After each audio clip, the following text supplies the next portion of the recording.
মানে এটা পোষানোর কথা না আমাদের রকম খামারে। আমি অনেকটা খামার করে দেবো নিয়োগ করছিলাম, আর ও নিজেকে যাবো মানে খামার কমার্শিয়াল খামার করে।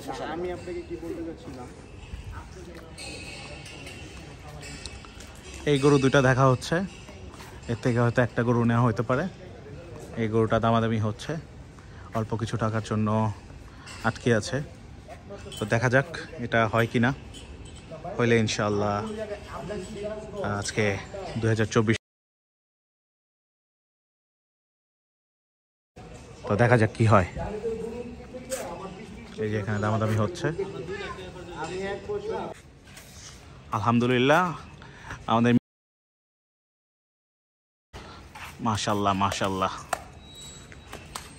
আল্লাহ ওর কুরবানি কবুল করুক। গরুটা হয়ে গেল আলহামদুলিল্লাহ।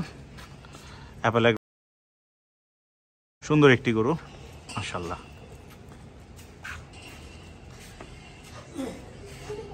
মাশাল্লাহ মাশাল্লাহ।